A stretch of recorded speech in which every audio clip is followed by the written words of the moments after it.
I help people really manage their inner consciousness, how to understand what's coming up, and how to separate the different states of awareness inside of you. That's one of the things that I've learned. People really cannot tell the difference between their heart and their emotions and their thoughts quite often.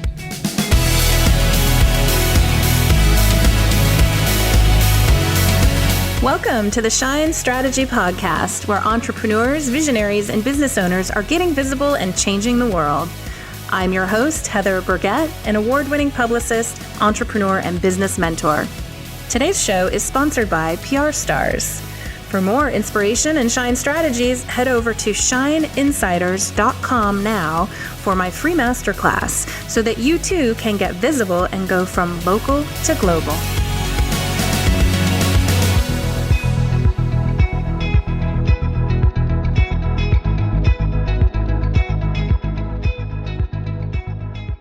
Hey, Shine Insiders. Thank you so much for being here today. And before we dig into today's episode, I just want to ask you a question.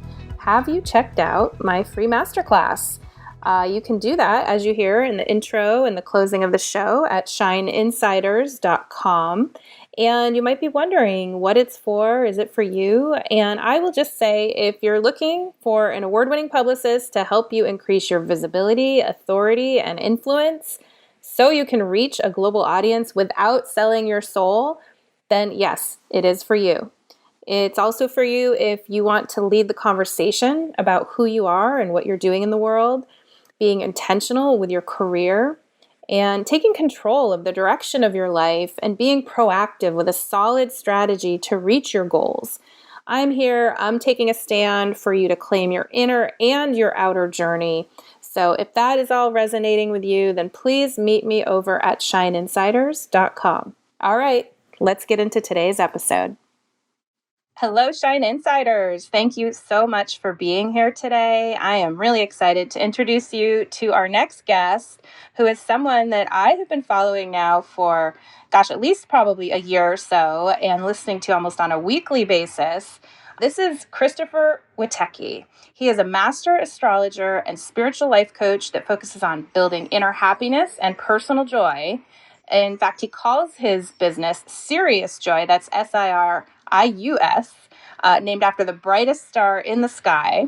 And his mission on Earth is to help you become the bright star you really are, which fits right into what we do here with PR Stars. So welcome, Christopher. Thank you for being here today.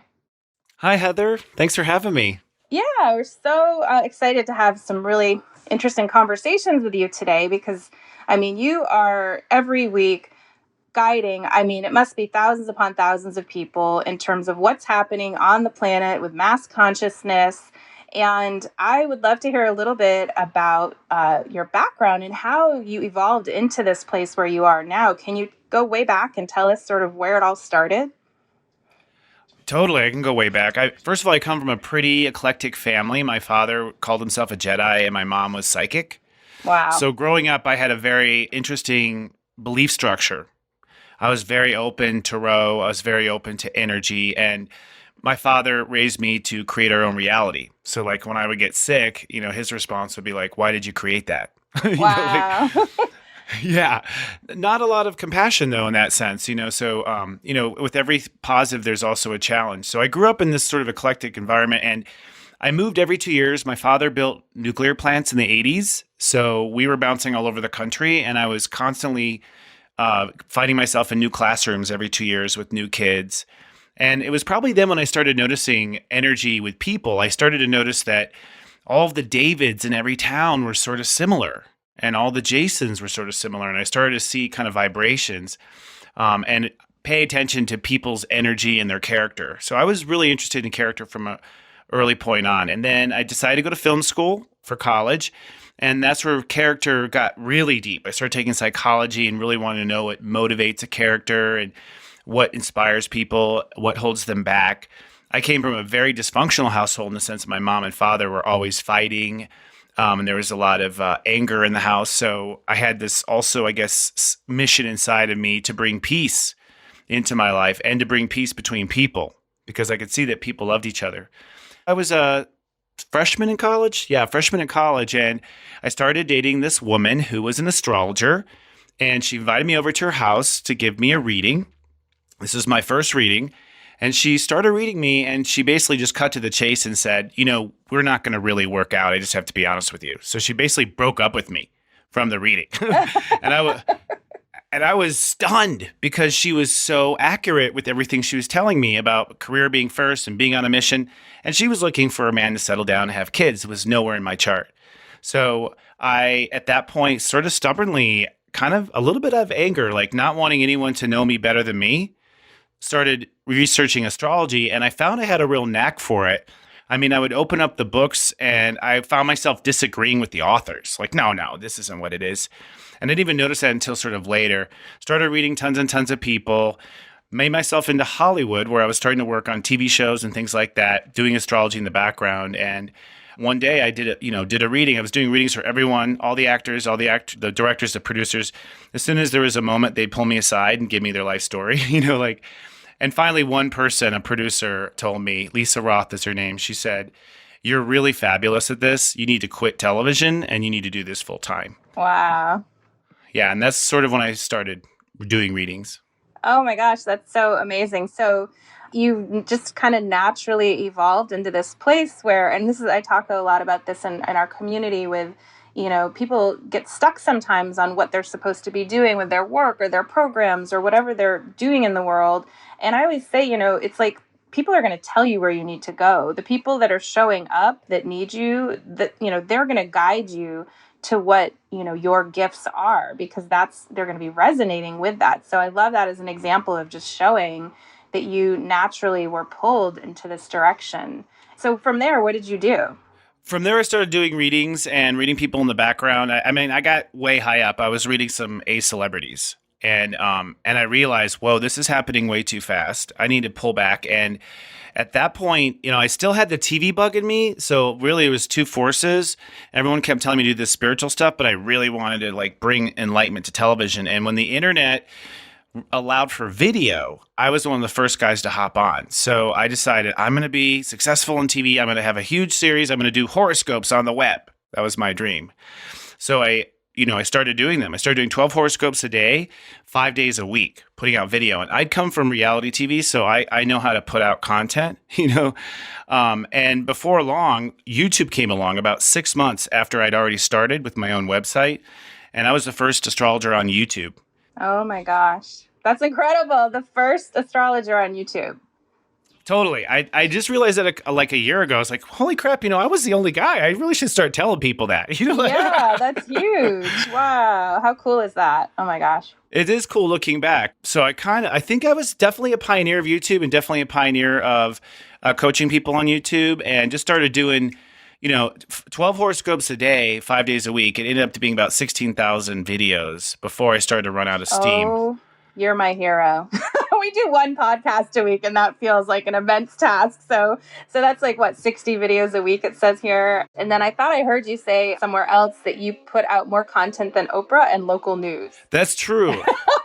And that's in fairness, but as far as the amount of time on the air that I was on, because I was doing these horoscopes every day, I was putting more original content out than local news or Oprah, who only did 40 minutes a week, or 52, right? Wow. Impressive.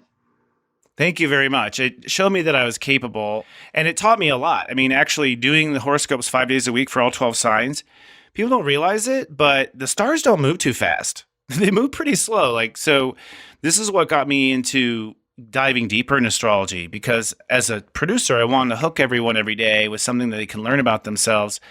And I was looking for better, deeper content. I felt like astrology as it wasn't giving me enough. And I knew intuitively there is more here that we're just not seeing.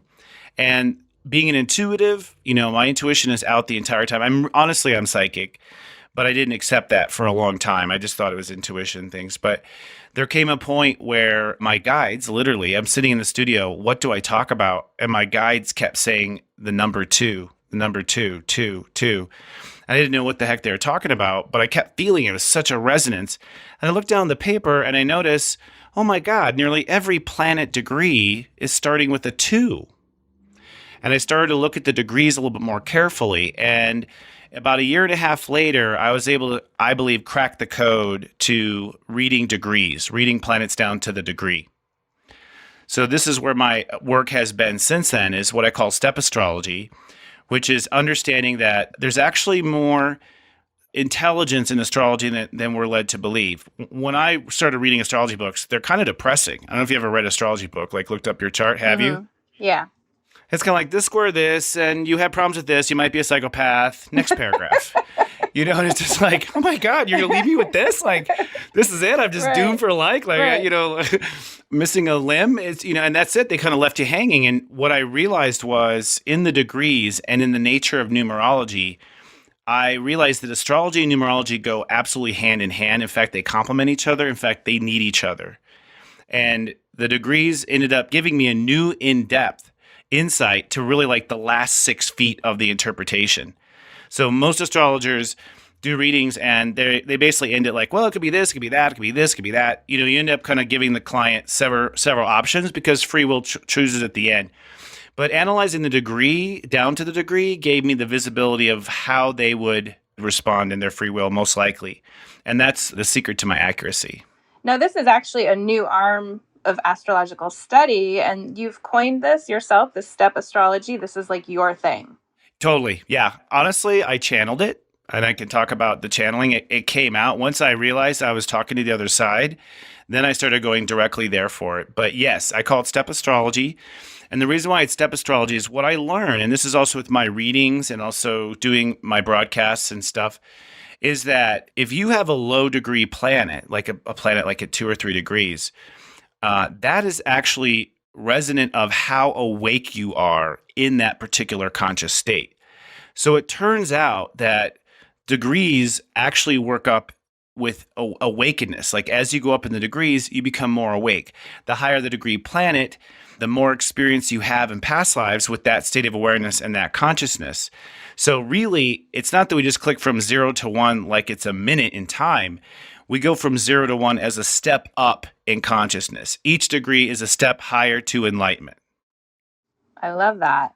So what I would like to ask you to maybe address or explain is some people I find say, oh, astrology, that's so woo-woo, they don't resonate with it. And I always say, well, there is something to the science of the study of the planets and the stars. I mean, the moon impacts us. It pulls our tides in and out, and we're mostly made of water. So how could we say we're not being affected by the planets? So when you hear that kind of a comment or people don't necessarily get it or believe it, like how do you explain it to them or give them more information to help them understand how it works? Well, my first comment is, let me give you a reading and I'm going to blow you away. The proof is in the pudding. Oh, yeah. I mean, the accuracy of it is so ridiculous. It's so ridiculously accurate. And it's not people running away with imagination. I built software that literally is watching the planets and the degrees. It automatically fires without me asking. And everyone says, oh my God, I can't believe how accurate this is. There is a science to the universe. It's really sort of a clockwork. So one of the things I've realized is consciousness always moves up what I call the 11 steps to Sirius Joy. We always move from 0 to 1 to 2 to 3, all the way to 11, and then we go back to 0, and then we go all the way to 11. So human beings are cycling through consciousness. I believe that we're cycling through consciousness whether or not there are planets. And I believe it has to just do with, like, if you're on a merry-go-round and you go around and around, it's like, here we are again, here we are again. Human beings have this sort of sense of a cycle.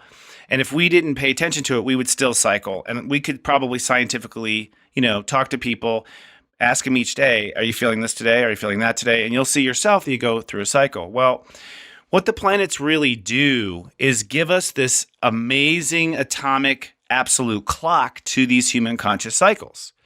And each of the planets have the different conscious cycles in motion. So it may or may not be that the planets are interacting with this, though I believe they are. I believe that energetically, as we all know, it's all particles and waves and energy. We know with 0-point concepts where an electron here will automatically update an electron over there at the same time. That's been proven already in science. So distance is not even relevant. And I do believe what happens is that we're in these cycles, and the planets themselves kind of represent the playhead of where we are in each given cycle. And this sort of feeling of the energy swirling around us is what makes up the matrix of astrology. Each of the planets represents a different human state of awareness. So one of the things I discovered early on was that we are not one sign. You're a Taurus, but really your heart, the sun is in Taurus when you were born, which means that your heart loves more than anything the human consciousness of creation and manifestation. So when a person is a given sign, or they call themselves a different sign, it's that their heart loves that part of being human the most. But the truth is, we are all signs. These are all 12 human states of awareness. Each sign represents a different conscious awareness of being alive. Cancer are our emotions. Gemini are our thoughts. Jupiter is our belief structure. Chiron is our body. And so what ends up happening is that as the planets stir, we are simply brought to our attention these states of awareness. And this is what creates sort of the ebb and flow of our story getting stirred. It's sort of like a light shining on this part of yourself. So when a person hasn't got much experience in that, like if they don't have a lot of Taurus experience, and then the sun shines energy into the Taurus state of awareness or consciousness, a person who doesn't have that experience is going to be challenged. And a person who does have that experience is going to have an easier time. But we all are all states of awareness. We're all signs. And my belief is that we are here to enlighten ourselves, which means to wake ourselves up to all signs. So I believe that human beings are always going in a conscious cycle, and the planets somehow are forcing certain parts of ourselves to our attention. Wow. And, I have to say, with all of this, you've created a proprietary algorithm with your service that people, can sign up for online and then get daily guidance on, that's specific to them when they were born and, who they are.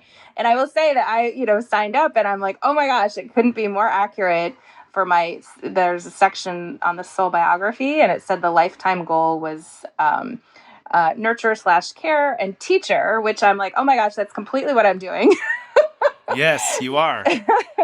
So I was pretty impressed with that right off the bat in terms of how it was just able to completely nail like who I am and what I'm doing. So can you talk a little bit more about your service and what that's about? 100%. So I've been doing readings for about 21 years. I have had some clients that go back that far.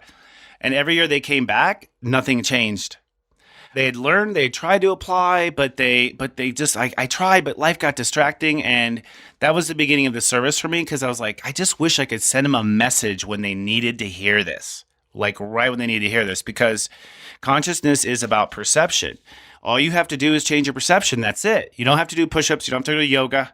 You really just have to change your perception to change your life. So I wanted a service. First of all, I couldn't keep, this is a good thing, but keeping up with readings is exhausting. I just can't keep up with the audience size.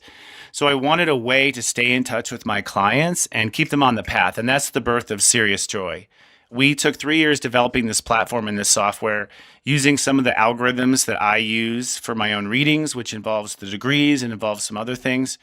And what the service does is it digests your chart and then gives you basically a diet through the day. You get about 7 text messages in the day that basically is just prompting you for what to pay attention to today. And there's a larger goal to service, which is for you to get to know yourself. Most people are unaware. They just don't spend a lot of time paying attention to themselves. They don't think about it. We're just in the motion. We're creating our life. We don't realize that we have this pattern. We don't realize that we have this pattern with our emotions. So the system is constantly bringing up this, hey, this is who you are and this is what you're working on today. And just tilt your head this way to this degree and maybe lower your emotions down just to this level today. And I help people really manage their inner consciousness, how to understand what's coming up and how to separate the different states of awareness inside of you. That's one of the things that I've learned. People really cannot tell the difference between their heart and their emotions and their thoughts quite often.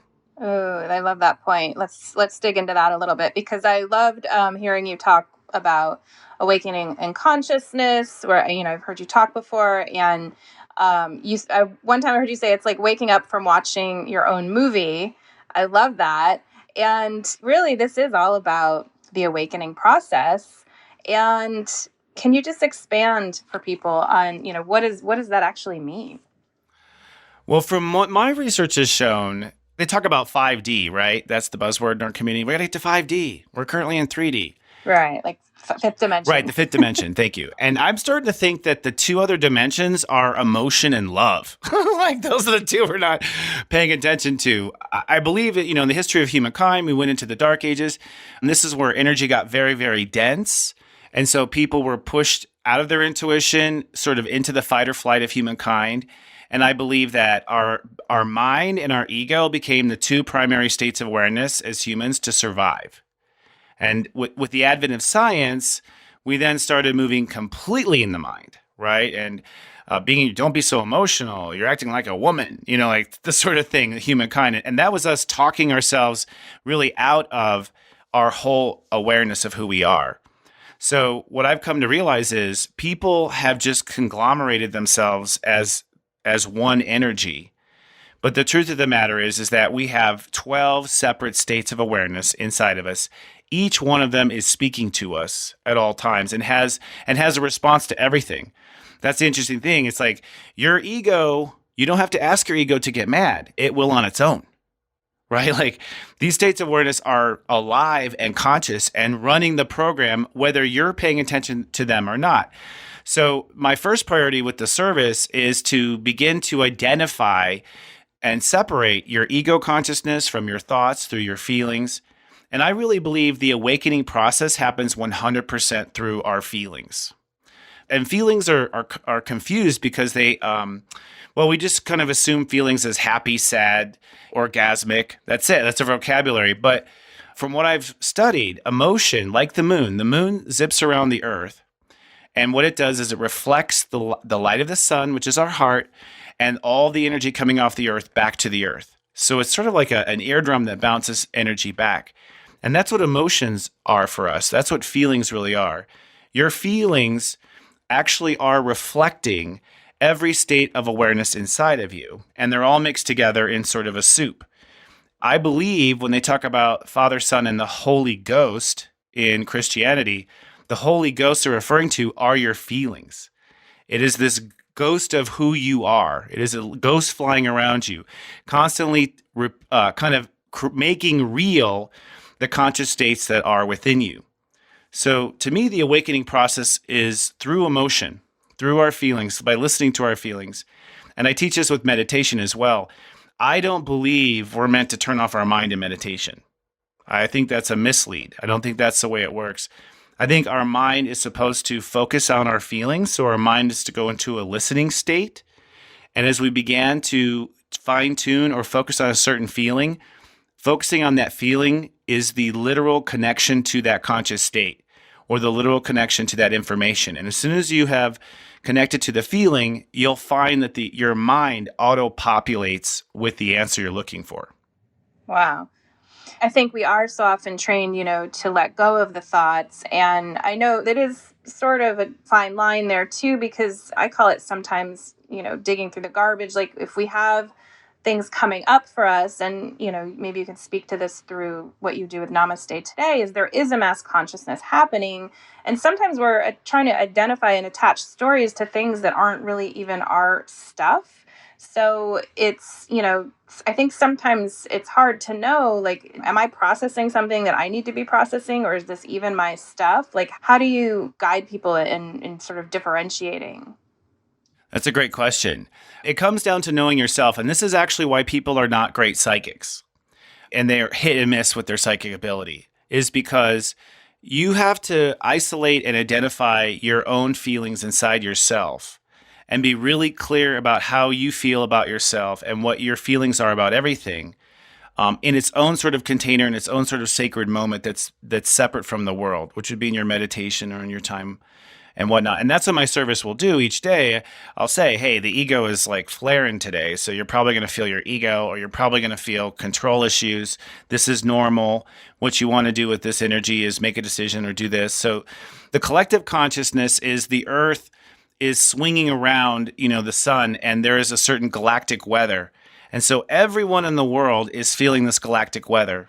So the first thing you have to do is, well, how's this galactic weather, how does the mood of the energy today affect me? How do I feel? How am I sad? Am I happy? Am I a little tired today? Do I need a little boost?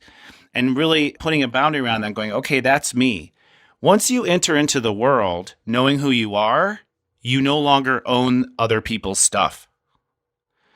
The only reason why people are overwhelmed as empaths, and the reason why people have a hard time having psychic clarity, is they are accidentally projecting their stuff onto the world. Mm-hmm.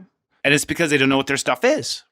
They're not aware. So as soon as you know it's your stuff, right away, well, I'm picking up that so-and-so is angry, and I know I just spent the morning crying, so it's her. She's angry. You know what I mean? Like, energetically very clear. And with psychic awareness, I think is the same thing too. The better the psychic, the better they know themselves and how they feel. Yeah, it's almost like a muscle, like practicing on, getting to know yourself and feeling what truly is yours and what's not yours.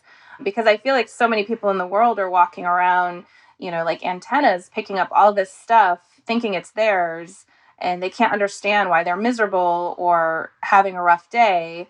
So then what kind of tool would you suggest to someone that's in that state? Like, I mean, maybe subscribing to your Sirius Joy for one might be a good start for some guidance, but are there things that they can be doing to work on that part of themselves?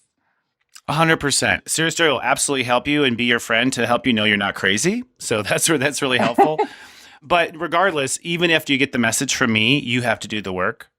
And the work I teach is, first of all, calming our emotional state. So the first thing you have to do with yourself is bring yourself back to like a baby cooing. And this would be very simple, obvious things. If you are upset, maybe you need to walk. If you are upset with the person, maybe a little time away from this person. Maybe you need to eat. So bringing ourselves to an emotional feeling of goodness, which is how we're supposed to live day to day anyways. This emotional foundation of coming from a good home.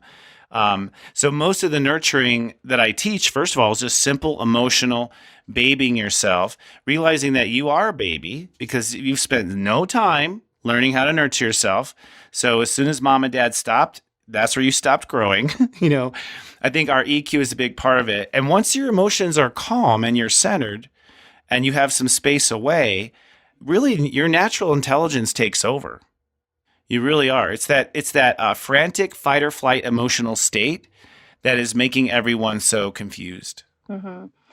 And then, beyond the mass consciousness piece of it, there's, something to be said about past lives and our ancestral lineage and ancestral lines. Like, we're carrying so much that we're constantly needing to look at and release, and we're growing, evolving as beings. So does this apply also to those other areas as well? 100%. I mean, I go deep on personal readings. You will find out your full past life history that's in your chart. And the way it comes to be, there's certain layers. That's what I found in getting to know my past lives and my energies. First fires you put out are like the ones from your family and the things that you have evidence of, like abandonment and these types of things. And you do the work, and I think this is part of it. You do the work to feel better, to be compassionate, to let out the emotion. And I think all the light workers out there have these tools in various forms of how to work through the energy. Then once you work through the energy and your day-to-day is going well, you're sort of like, God, I keep getting this sad feeling. I know I'm doing all the work. What is this? Now, those deeper feelings that you can't explain, those are your past life memories that are deep in your subconscious. And they're sort of pinging on you on a deep level. And these are the deeper lessons that your soul has been agonizing over for centuries.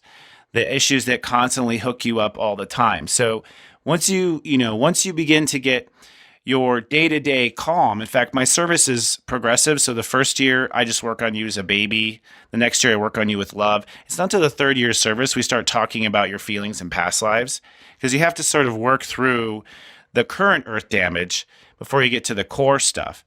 And that's where things get really fascinating, because when you start to tune into those past life things, like, I really am afraid that something's just going to come out and kill me. You know what I mean? And you realize, yes, that is the fear. It's because something did come out and kill you once upon a time. And these come up in astrology through planets like Black Lilith and Chiron and your South Node. These sort of point to the areas that your consciousness will fall into if you're not aware of. So the trick of overcoming the past life issue is to understand, what is this conscious hook that I have a hard time facing. So I'll share one with mine, for instance. It's like I have a hard time drawing boundaries with people I love. That's a real hard one for me. I can draw a boundary with a stranger. I can say no to this person. But if someone I love asks for something, I have a hard time saying no. So with those karmic issues, you become aware of them. And basically, every time you go around the merry-go-round, every time the earth sits around the sun, you just try better. And the next year, you're better. And you try more. And the next year, you're even better at it. And what I find is eventually you work out those issues, and then you find your child or your grandchild has the same damn issue. So then you become a teacher of it. It never really leaves. Wow. That's amazing. And, it seems like often just the spotlight of awareness on something, just acknowledging or realizing that there's something there, that place that we need to work on or grow, that so often can transform and transmute what's happening in that space. Would you agree? 100%. You hit it right on the head. In fact, my clients find as soon as if you're a person who has a lot of people have anxiety, depression right now, right? They're facing these, and you'll find just by checking in with yourself 3 times a day, the anxiety goes down like 33%. And that's because a lot of the anxiety, a lot of the fear wasn't the issue itself. It was the issue that you, the creator, are ignoring it. And it's creating stress in you, and you don't realize it. You can censor something wrong, you don't know what it is, and simply not giving it any attention is making it worse. That's the whole what we resist persists. Correct. Exactly. Yes. I love that quote. I do too. And it's true. Anything you resist will continue. Anything that you put your consciousness on, and I give this to Eckhart Tolle. He taught me a lot of this reading his books. It's like, as soon as you put your attention on something like, this chocolate's yummy, it actually dissipates and goes away. Consciousness gets burned up when you pay attention to it. So this is why drug addicts need more and more and more. You eventually, so if you have fear and you just pay attention to it, it will evaporate because you've given it attention. You've sort of burned through that experience. You've acknowledged it. Mm-hmm. Oh, that's awesome. Okay. I love this. Now, I want to take this in a direction which might surprise some people, but I want to talk about World War II. I'm a bit of a buff, and 3 of my 4 grandparents served. Absolutely, they were the greatest generation. And I've heard you talk about sort of the time period of World War II that we're kind of entering a similar period. Can you talk a little bit about that? Absolutely. What's interesting about, first of all, we've already seen sort of a pattern going all the way back to the American Revolution that like every 70 years or so, the world comes to a major conflict. So again, it's like you don't need planet, and there's no planet that has a 70-year cycle. So it just shows that human beings go through these conscious cycles. And World War II was triggered, in my opinion, by Uranus and Aries. The planet of Uranus is the part of us that innovates. It has to do with where our heart belongs. And actually, Uranus is the planet that's responsible for the law of attraction. All right.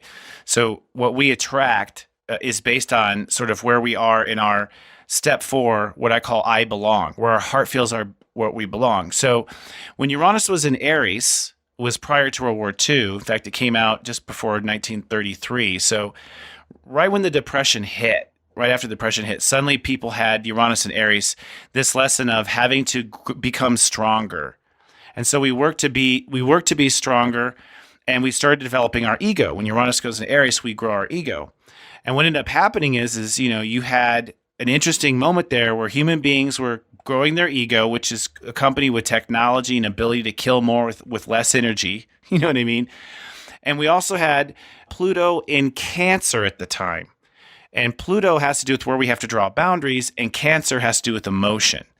So World War II for the human collective consciousness was, for one, us finding a new expression of our ego, or having the opportunity to innovate our ego, which I would say, the only innovation really came out of it is that that war should be used to save the earth. You know what I mean? Like, it's okay to go to war if you're going to save the earth. Of course, the Nazis thought that they could eradicate other people, but the lesson for the whole planet at the time with Pluto and Cancer was, oh my God, how do I deal with my feelings?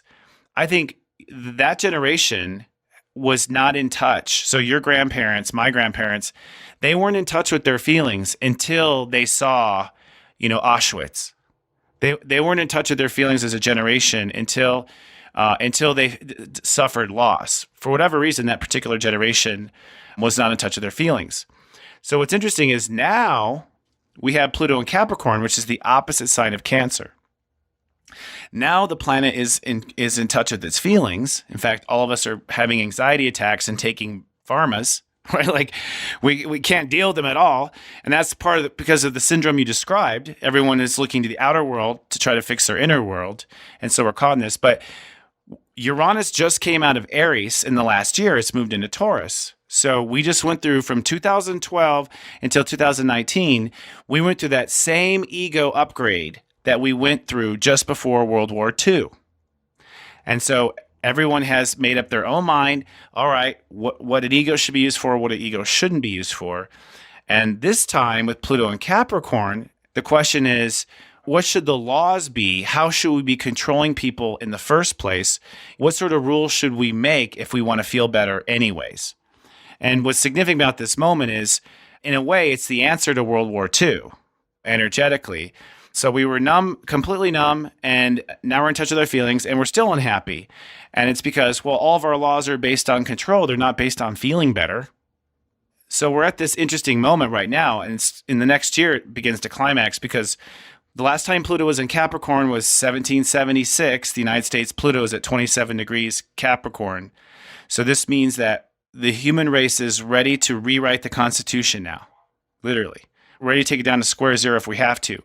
And you can see that fight happening right now in Congress right now. Yeah. It's not King George, it's, King Trump, Right. like energetically. The consciousness of, like people not just wanting to be governed without thought behind what the governing is. I mean, there's so many, like you said, it's the laws and all of the things that are in place. They're not for the benefit of the planet. They're for the benefit of corporations and money and greed.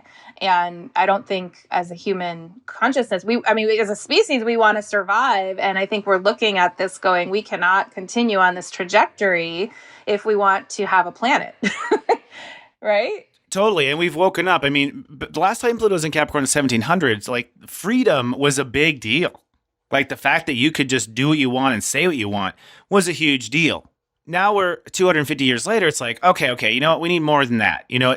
Maybe it shouldn't be the pursuit of happiness. Maybe it should be that we already have happiness. Why do you have to pursue it? Wouldn't it be all souls created, not just men? But on a deeper level, from the economic perspective, the United States was birthed on a slave economy. It was birthed on some will do well and some never will. And that is embedded in our core fabric of all of our laws. And the pursuit of happiness is the excuse. Like, sorry, you got left behind in the pursuit of happiness. It's kind of the attitude. So I think now the awakening of the human being is, hey, our laws should bring in other things besides the ability to say what you want. How about the ability to feel safe? And perhaps how we feel needs to be part of our law making. And that's what real awakening is. Cancer and Capricorn are opposite signs. And part of our awakening is us recognizing both sides and satisfying both sides, a win-win, not a win-lose or a slave economy sort of perspective, but a win-win perspective. So it's my personal belief that we're looking to find the win-win. But we also, at the same time, we have this Uranus and Taurus. Uranus and Taurus in World War II is what blazed us forward with technology that created all the war weaponry. So here we are with Uranus and Taurus again. We're about to create a whole bunch of technology. So we're sort of in that same place we were in World War II with building our values, Uranus and Taurus. What should our values be? We also have Neptune and Pisces right now, which is what should our morals be? And the last time we asked the question of what should our morals be was the Civil War. Neptune was in Pisces during the Civil War. And the funny thing is Neptune and Pisces is all about drugs and escapism. And there was actually an opioid crisis after the Civil War. They found morphine, and many of the Civil War soldiers became morphine addicts throughout the rest of the war. In fact, I've actually read some of these morphine addicts who've come back and now are on opiates. Okay, yeah, Wow. because their soul couldn't shake it. So we have the question of morality from the Civil War. We have the question of what should we do with our ego and what are our values in the first place from World War II? And we have the convergence of Pluto and Capricorn. What should our laws be based on?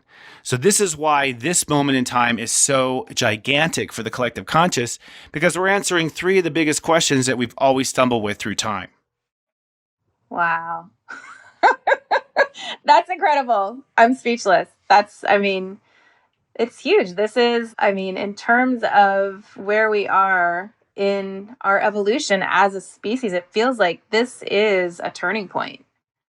100%. And going into the real cool stuff, it's like, there's a huge, bright future for the world after this. This is the question of the dark ages and us coming out of these deep dark age issues from us being sort of disconnected.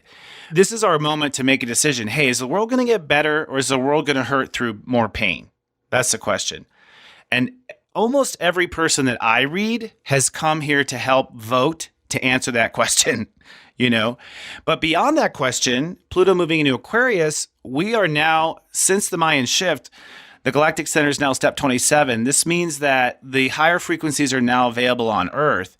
And so after we get through this question, we now have a period of enlightenment. And there are many souls on the planet who are here from Lemuria and Atlantis.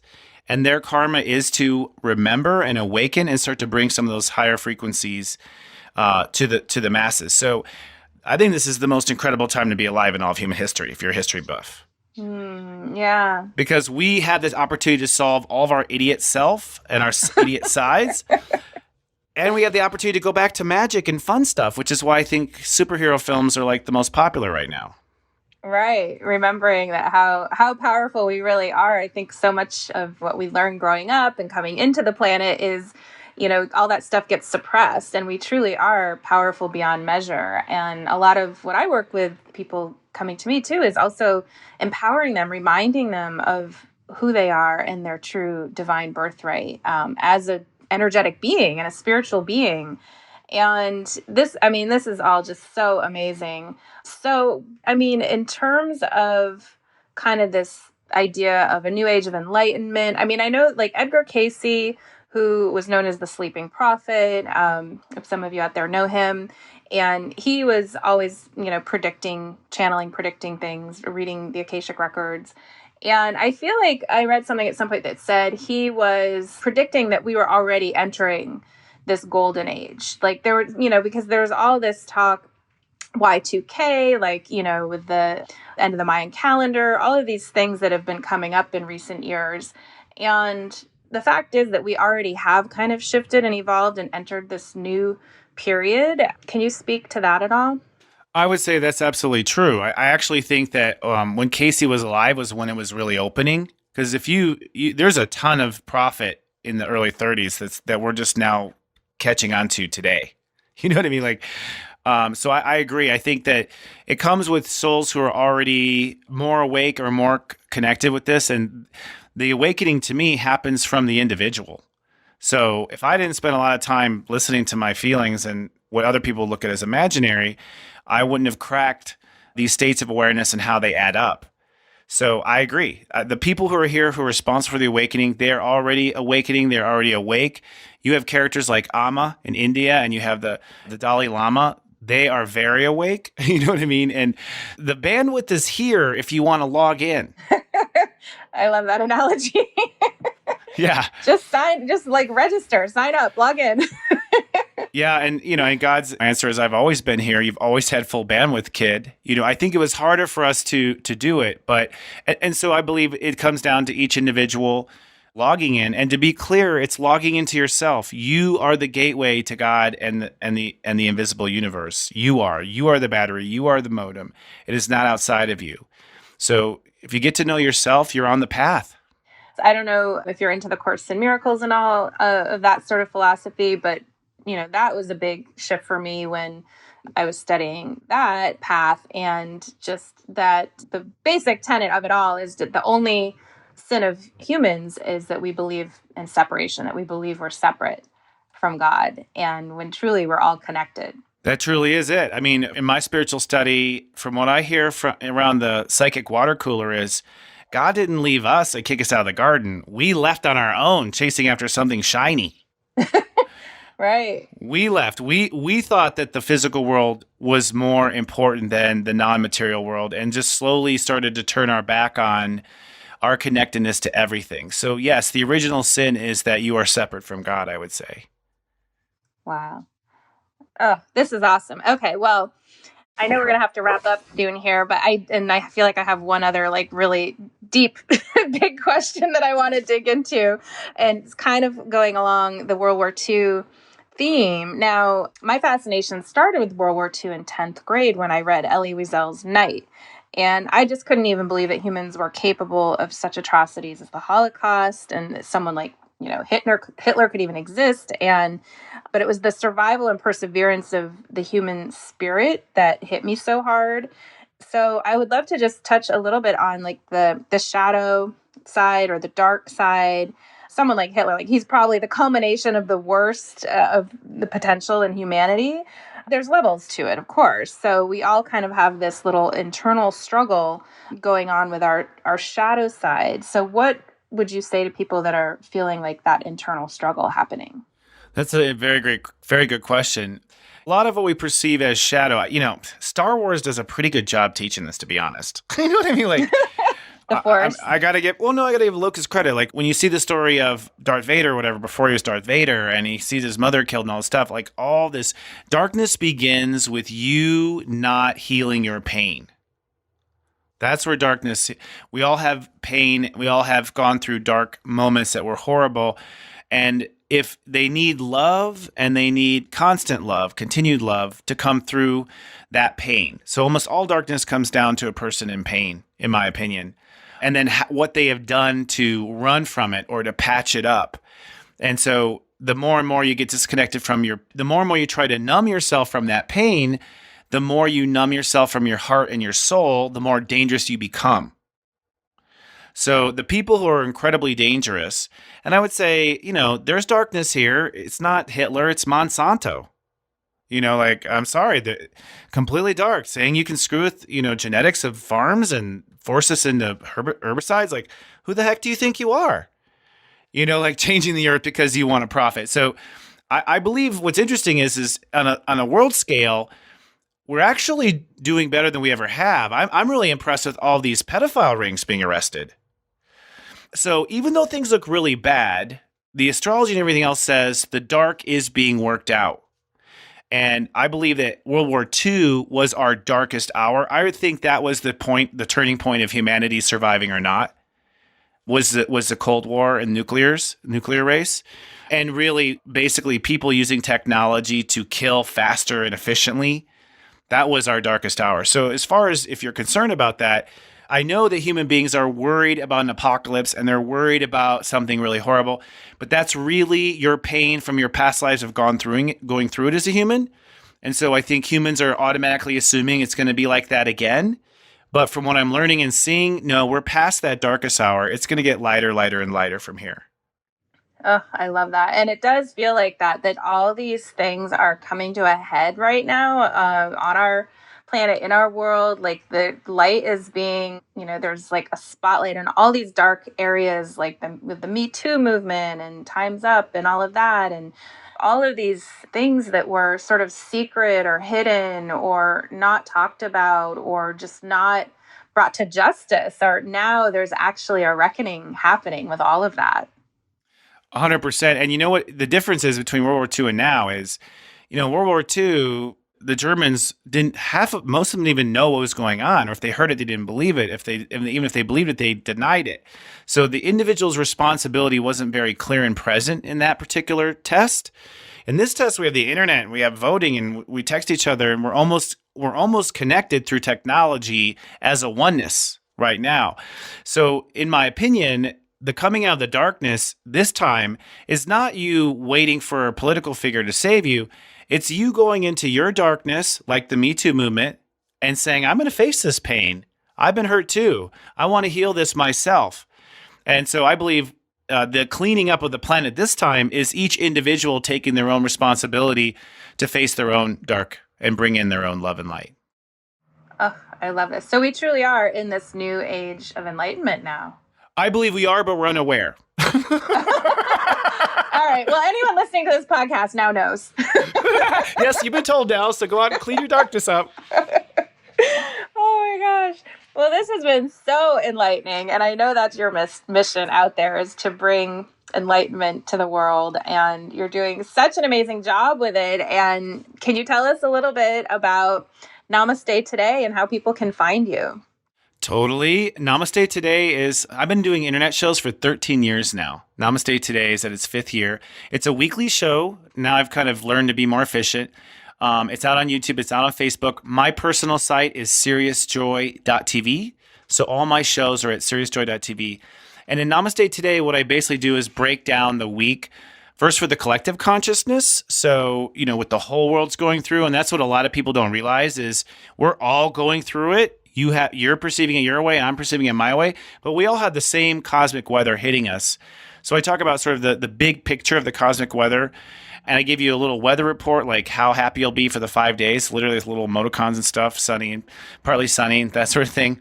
And then at the end, I go into each of the 12 signs and give you something to take home and focus on for that week. And that's free to the public every week. And I listen, I'm a fan. I just am constantly amazed at how on point you are when you talk about what's going on in the mass consciousness, and, also tying it into what's actually happening in the world. And it just gives a greater perspective. And I think that's what's so important, is people realizing we need to kind of look at the bigger picture and not be so hyper-focused just on, the little things happening in our lives and getting caught up on those. So thank you for giving us this bigger perspective and a place to go to hear what's actually going on in the world. So thank you. My pleasure, Heather. I feel as an Earth citizen, I feel guilty knowing what I know and not telling everyone. So it's like I have a lot of the comprehension. So it's a pleasure. Thank you. Oh, amazing. Well, I hope you'll come back and visit us again. When we come back, we've got a couple more episodes coming up for this season, and then we'll be heading into 2020, which, oh my gosh, I can't even believe it. You've given us so much info, but how about just one last thought on preparing for 2020? Pluto and Saturn come together on January 12th at 22 degrees, and that's basically the beginning of the political meltdown. So I think all of 2020 is going to be very political, and a lot of people are going to be pushing for what they feel is best. But what's super important is the asleep part of us is the part of us that let ourselves get caught up in what other people are saying, or caught up in what the media is telling us, and ignoring our own feelings. So the way to go into this transition and the way to serve the world the best is to serve yourself, to be in touch with your feelings, to know how you feel, and not let what you see, read, or elsewise affect that kernel of what you know is truth in your heart. You can save the world if you honor what's true in your heart. Beautiful advice. All right, everyone, you heard it here first. Follow that heart, stick to your guns. And, I think also it truly is about, picking a direction and a side and not being worried about what other people think. Because, at this point, we are at such a critical juncture where, it's not time to be sitting by the sidelines. It's time to participate and engage and truly embrace what's happening in the world, in our lives, and get out there and just take that inspired action. 100%, I agree. Don't sit by the wayside. That's the thing, like the Germans did, so to speak, in World War II. We all have a part in it. Yep. Well said. All right, Christopher. Well, thank you so much for being here today. Everyone, tune in to Namaste Today. You can find Christopher on YouTube, all over all the podcasting platforms now, too. And it's a great show. Comes out every week. I highly recommend it. And Christopher, thank you so much for being here today. Thank you, Heather. It was a pleasure to talk with another Taurus. That's right. We're co-Tauruses. We are. Thank you so much. All right. Thanks, everyone. Have a wonderful day. Thank you so much for joining us today for the Shine Strategy Podcast. I invite you to join me at shineinsiders.com for a free masterclass where you can get more inspiration and strategies to get visible and change the world. Your voice matters. Please subscribe, rate, and share this show so we can continue to grow on this journey together. Until the next one, it's Heather Burgett, your Shine Strategist, signing off.